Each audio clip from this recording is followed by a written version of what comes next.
ప్రస్తుతం జీవీఎంసీ దగ్గర ఉన్న తాజా పరిస్థితిపై మా ప్రతినిధి సూర్యప్రకాష్ మరింత సమాచారం అందిస్తారు. విశాఖలో జీవీఎంసీ మేయర్ పైన అవిశ్వాస తీర్మానం ప్రవేశపెట్టడం జరిగింది. అవిశ్వాస తీర్మానానికి కలెక్టర్ ఏప్రిల్ 19వ తారీఖు ఇవ్వడంతో ఈ రోజు అదే ఇదే ఒక స్థాయిలో వీళ్ళందరూ కూడా ఏర్పాటు చేశారు. కూటమి నేతలతో పాటు వైసీపీ నేతలు కూడా వారి యొక్క కార్పొరేట్ క్యాంప్ రాజకీయాలు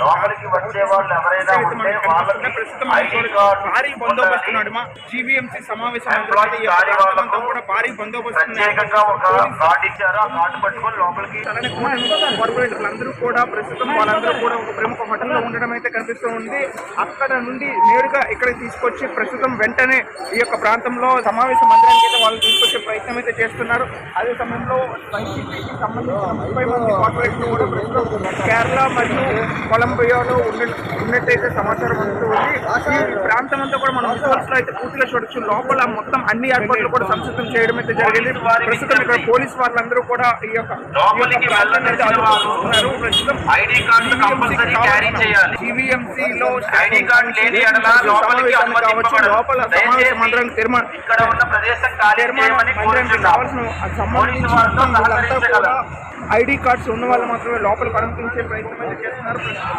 లోపల ఎవరైతే ఉంటారో వాళ్ళందరూ కూడా చేసేవాళ్ళు ఫారెన్ సంబంధించి 64 మంది పోలీసు వారు వీళ్ళంతా కూడా చూపించి లోపలికి వెళ్ళగలరు.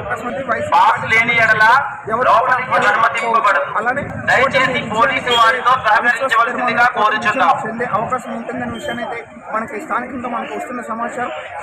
దయచేసి ఇక్కడ ఖాళీ చేయవలసిందిగా కోరుచున్నాం. Please cooperate with